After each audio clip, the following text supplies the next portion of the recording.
Hi, I'm Cascade Plinkett artist Dean Heron, and today we're making rattles. See, I've already cut some of the shape out of here. I didn't want to leave the top of this rattle being pointy. I know we have a bit of a paddle theme going on with the other projects, but I wanted to do a little bit more of a round, elongated, rounded off rattle. So what I'm going to do, now that I've got this shape, I'm just going to chop the top off. And I've already cut the piece of wood in half, so I have a 2-inch piece of stock that I cut in half for yellow cedar. And I've just taped them together so that they won't move around too much when I actually go to cut it on the bandsaw here. So I'll do that now.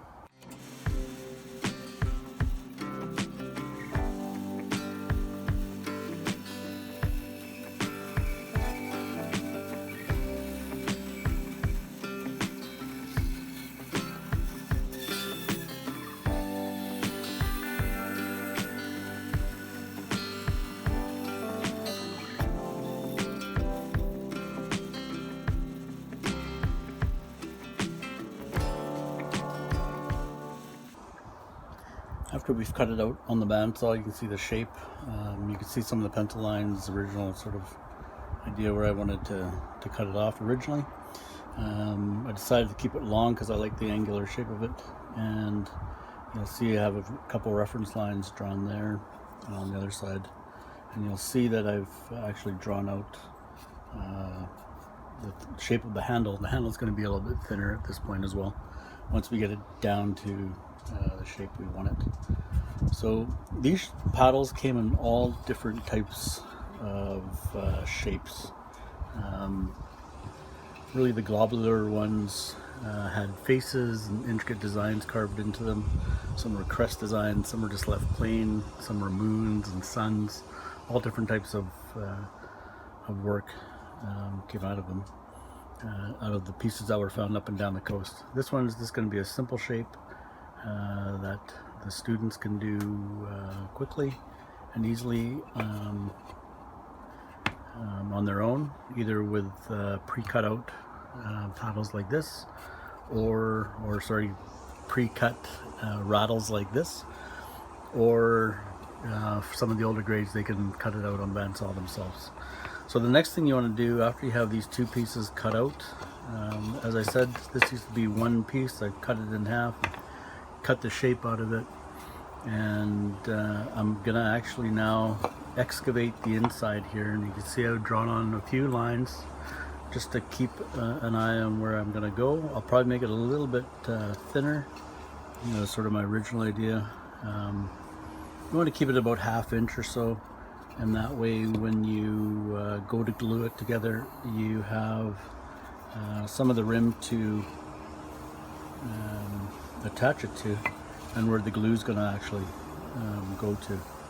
And so about 1/2 inch from the edge. That way you'll give a lot of meat here at the end or the side of your rattle. Because what we're going to do with these now, are we're going to excavate out of here, take out the wood, so you have a place to push the beads and the stones or whatever you want to make the rattle sound from. And then we're going to glue it, clamp it together, and then we can actually shape the outside. And I kept it nice and thick, 1/4 inch here, so that we can take some of this corner off and round them out. So that's what we're going to do now. One thing I wanted to mention, the tool I'm going to use here is the 8L. It's the spoon gouge or the bowl gouge that we've been using. This one's an 8L30. So it has this nice spoon shape at the end, so we're going to work towards from the ends to the center and the ends to the center, and then glue those together. And we might shape it a little bit out with some of the bent or hook knives that you have as well.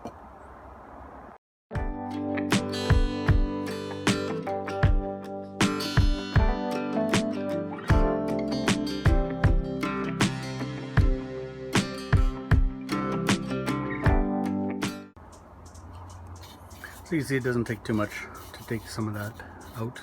Just make sure that you go down, leave about 1/4 inch or so of thickness. You can just use your fingers as a kind of a guesstimate. And what you want to do is just really get the center more than anything else. Good just to kind of clean it up as you go.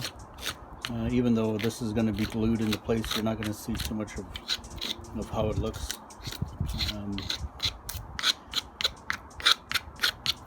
I just like to clean it up nicely just so that I know that it looks good inside. And it's just about craftsmanship, right? If you're going to do something, even if people aren't going to see it too much, you want to know that you put the best effort into it. So once you've done one side, you can do the other. So I've just cleaned up a little bit of the inside of this rattle that we're making. Again, we've just taken it inside from the bandsaw on the outside, and I just like to put a nice little gouge out in the center. You can use your fingers here just to kind of get an idea of just how thin it is. If you do have a pair of calipers, they'll be really accurate in the width. I've kept this rim quite thick just so that the glue that I'm going to use will really cover that space nicely. And on the outside, you can mark the thickness, the same thickness here on the outside, just to give you a guide of how thick your wall is going to be. It will be important once you start taking out and rounding out the outside of this rattle. So you can put anything inside the rattle that makes the noise for it. There's all kinds of different ways. You can get pebbles, you can get small little pebbles from your local beach or your local riverside. Or just around the place that you are. When some of the ones that we found in museums, they were actually pieces of metal that were found in gunpowder and that kind of thing. And find anything that makes a really nice sound to it. You'll find if you use BBs or something like that, which is what I've got in here. I got some BBs that I bought at a local hardware store. They make a really nice sound, and the sound will carry. There's a couple different ways that we can actually do this part of the process. We can actually round these off to begin with, and we can round those off and then glue it together, or we can glue it together and round it off. It doesn't really matter at this point. You're just going to be rounding off the edges and the top a little bit to make this rattle. What I'm going to do here is I'm going to glue this together. I'm going to go back to the bandsaw, cut out the shape of the handle, and then round off the handle where I want to do, and then I'll round off all these edges. And there will be a pretty quick process. It's just a nice project to create a rattle with, so we'll go from that. So in choosing glue, there's all kinds of different types of adhesives that you can use when you're gluing your pieces together. What I have here are just a few different types of epoxy, and then a Gorilla Glue that works really quite well. When you're using epoxy, there's different setting times. So if you're working in a large group, or if you're working alone, if you're working alone and you're working on this piece here, you can use an epoxy that actually tacks together in about 10 minutes or so. It's really quick. The only thing I would probably say is make sure you read the instructions to each of the epoxies that we have. The epoxies come in two, you can see this is a dual tube that's attached together. One's the actual epoxy and the other side is the catalyst. And when you put them together, the catalyst creates a heat, and all the molecules start percolating together, and it creates the adhesive. So it gets warm quickly. And this one here is just in a 5-minute epoxy. It will set in 5 minutes. And you have a 5-minute working time with it. So if you know you're just going to be doing something that's quick like this, where you're just putting glue on 2 pieces of wood, 5 minutes might be good. They also make it in 10 minutes, 25 minutes, 2 hours, overnight. So if you have quite a few projects lined up that you're gluing, say you have 10 of these rattles you're working with, and I would go with something that you have a longer working time with, like 20 minutes, 25 minutes.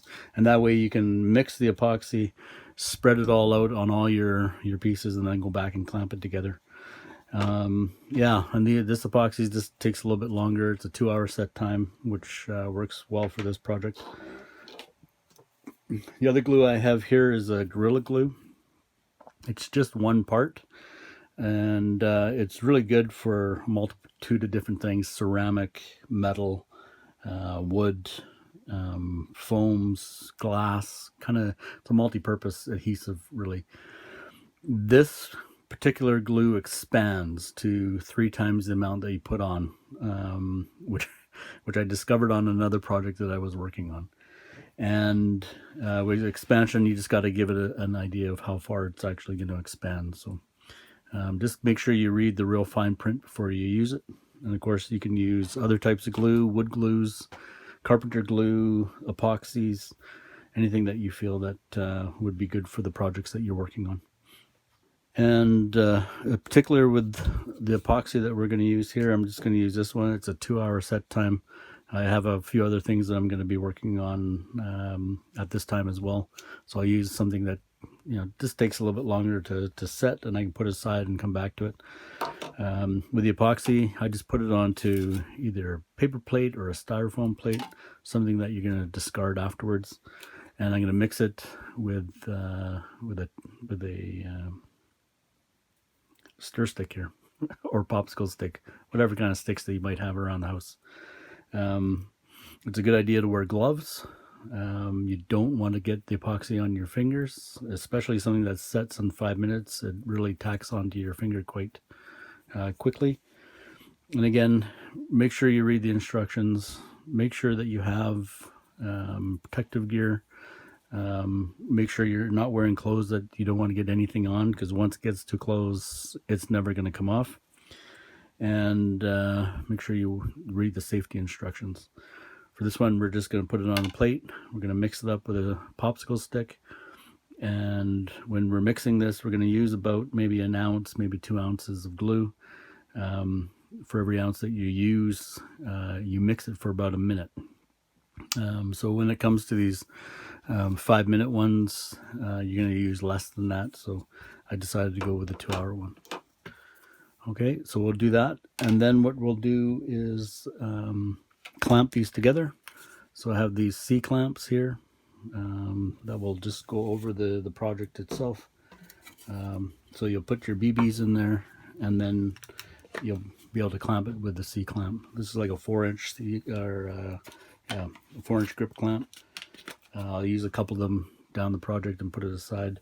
You can also tape it together. Use some masking tape, make sure this is all nicely lined up, and then tape it together before you let it set. Okay, so we'll start that right now. Okay, so I've mixed my epoxy. I've got it on there now. I've put my BBs in there, and now I'm just gonna put it together and just make sure everything lines up just the way you cut it out on your bandsaw, and that should work nicely. So what I'll use is a couple clamps that I have here, just a couple grip clamps here, just like this, and we'll make sure it comes together nicely. Now it's going to slide on you once you put these clamps on, which is totally fine, because you can adjust them as you set this project aside while it's gluing, and go from there. This will glue in a couple hours, and it should set nicely. Again, just loosen off your clamps, get it set to where you want to have it. It's going to move around just because that glue is wet, and that's just sort of the nature of the glue. But again, if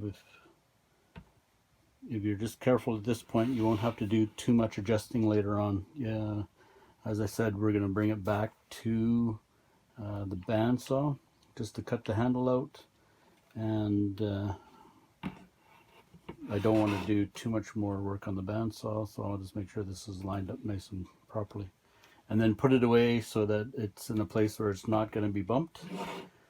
And that it's going to glue nicely together. Again, the BBs are in there. This is going to glue. This is just going to sit and glue for the next couple hours, and it should be good to go for carving afterwards. Just another tip: when you're once you've glued it and it's set into place and you're happy where it's clamped, you'll see some of the glue will start coming out of the edges. It's a good time right now just to clean it up, just because it's still in a kind of a liquid gel form. It's easier to clean up now than it is a bit later. Some of the glues, especially the epoxy, obviously cure harder than the wood itself, and they're not really great on knives, so you'll have to come out and start sanding it with sandpaper. It takes a little bit while to bring it down, but it's much easier to clean up that glue right now than it is to wait and clean it up when it's dry. About to cut the handle on our rattle blank. As I said, it's glued now, and it has all the pieces inside. And what we'll do now is just cut out the handle part here, just to make it a little bit thinner. We won't quite round it off, but you can see I've created the grid on the back. So I found the center lines going this way and across this way and a crisscross. And I just want to take a little bit of material off on either side just to thin out the handle.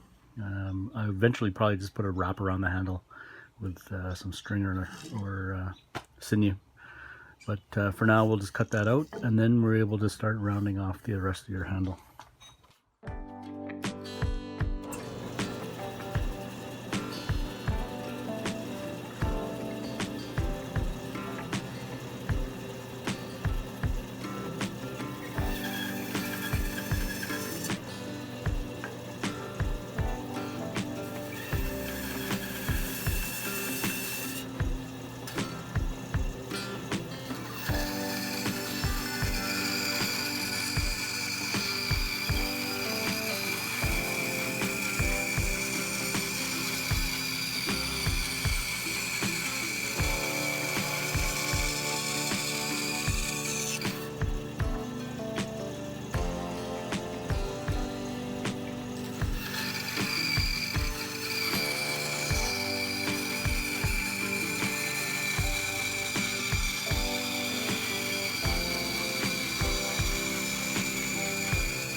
You can see now I've cut out the handle.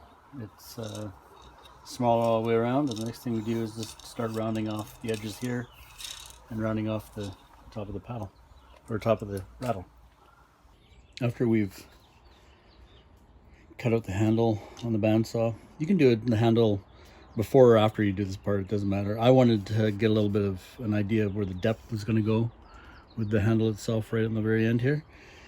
And then you'll see you have your center line still. Keep your center line on there. And then you want to just give yourself a reference mark. Doesn't need to be straight across, doesn't need to be perfectly perpendicular to your center line. Just want to have a place where it's the high point on your rattle here slopes this way and then slopes this way. You just want a reference line there, and it will give you an idea of where to actually start carving with it. So what you're going to do now is you can use your straight blade, and you can use a number 3 chisel if you have one. Straight blade, chisel, your mallet, and you're going to start taking away the edges here. You can see where I've actually marked inside about the thickness of where we glued all the beads into, around here drawn, just for reference. So there's probably just a little bit amount to take off there. We'll just see how it goes. What you want to do is round off all the edges and then start rounding from your center out. And the way I'm going to do it, I'm going to use the chisel here, and then I'll probably move to a straight knife and we'll see how it goes.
It comes out pretty easy. It doesn't take too long. You just want to round off these ends on all 4 sides, and then we'll start rounding off the top.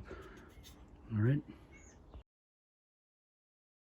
So you can see I've taken some of the material off with the number 3 chisel, and then I moved to a straight knife just like this.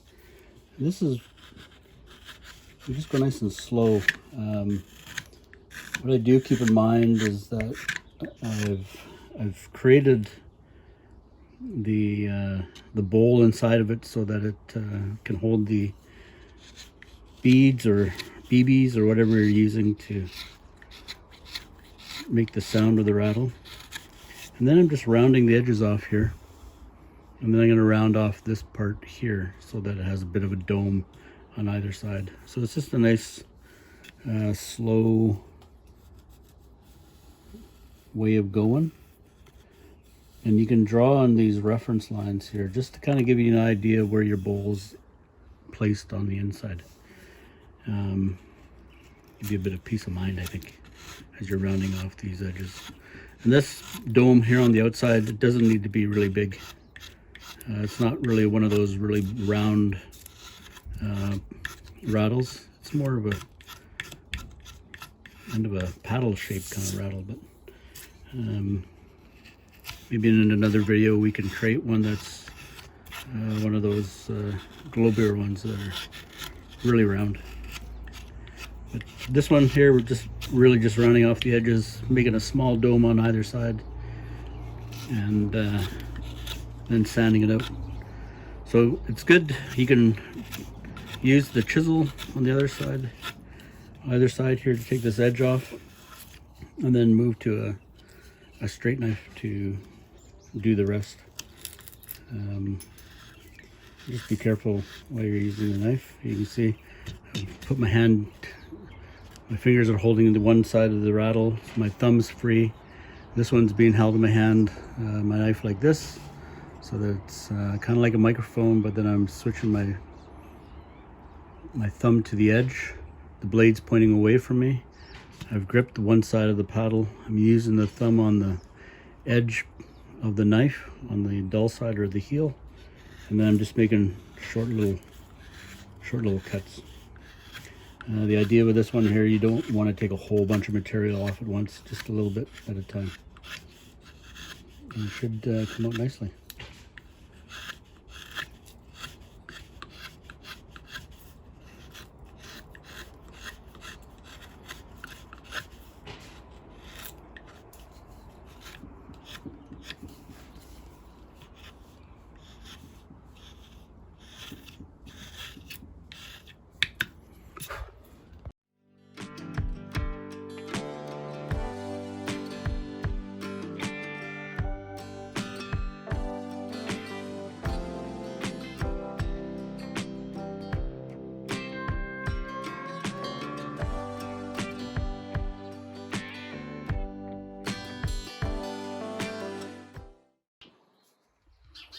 So flip the rattle around. Whatever I've done to the other side, I'll do to this side. Again, just starting off with the rounding on the edges and then rounding from the center to out, center to out, all the way around.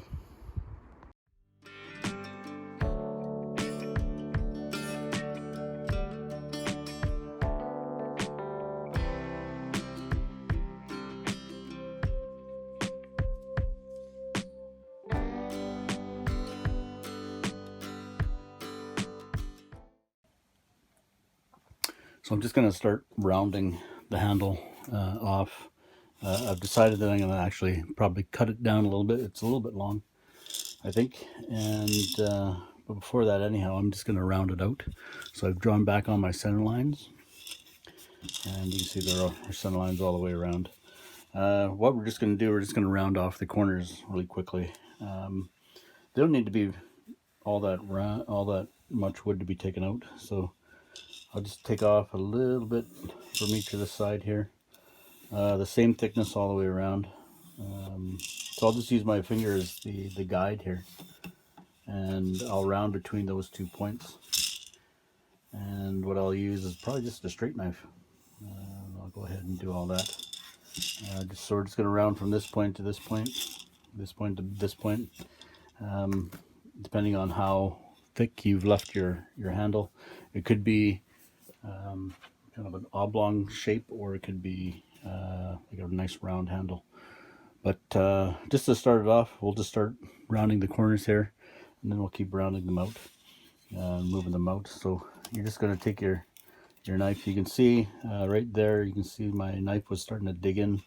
So the grain's kind of working against me, so I'm going to come back the other way. And you'll see I have a little bit more control of how much of the wood I can take off there. So as soon as your knife starts pulling in one direction, it's good to just kind of stop and then do a small cut the other way, just so that you're starting to work with the grain. Because you don't want to get to this point and then have a big crack in the handle part of your rattle. So take it nice and slow, nice small cuts. You don't need to remove a whole bunch of wood at once. Remember, just carving is kind of enjoying the process, enjoying the moment, and not taking a whole bunch of wood off at a time that you might regret down the line there. Okay, just so work with the grain, and you can start seeing that it's starting to round off now. Now you get this kind of stuff at the end here, which is usual. You can just put your relief cut in here, kind of bring your knife in that kind of motion there. So you're moving it between your fingers, just kind of moving it back and forth. So you can just see, I'm just trying to blend in that corner where this rattle will end here, and then moving it up. Again, you'll just need to go back and forth. Just small cuts at this point, because the deeper you go in there, the skinnier your handle becomes. So we'll just do nice and easy cuts.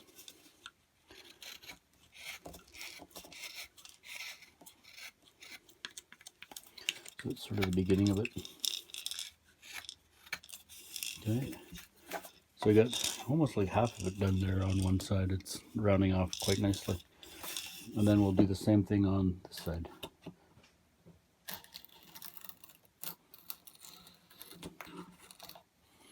You can see on this side it's going the opposite direction.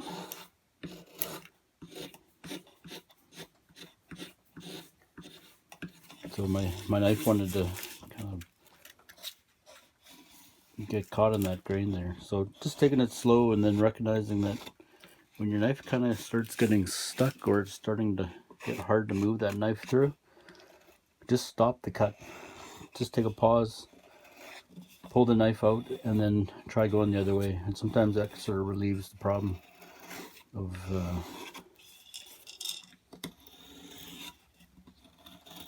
that knife digging in. And we don't want the knife to dig in. Like I said, you don't want to get to this point and then take a big chunk off the handle of the rattle. But just use those drawn on lines as a guide, and then just start moving from there up into the center line. And the center line's the center of the rattle where you've glued it together. You can use that as a center line there. And then you're just trying to round it over.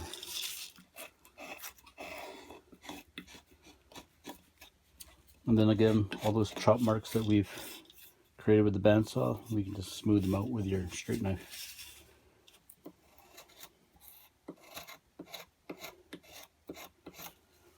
So some people will carve this down, leave it plain, maybe paint it, I'm not quite sure. Depending on how thin this feels in the hand, I might just wrap some cord around it. Always just a nice finishing.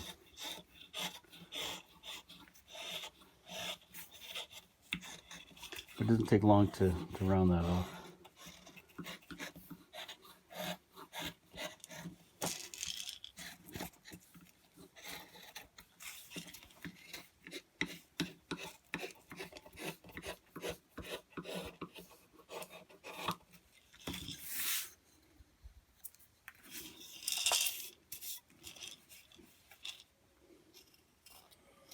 And then blend in where the head of the rattle is joined to the handle. You just want a nice smooth transition in there. And you go cut one way into the handle like this, and then you'll come back and just cut off all the pieces that are hanging there.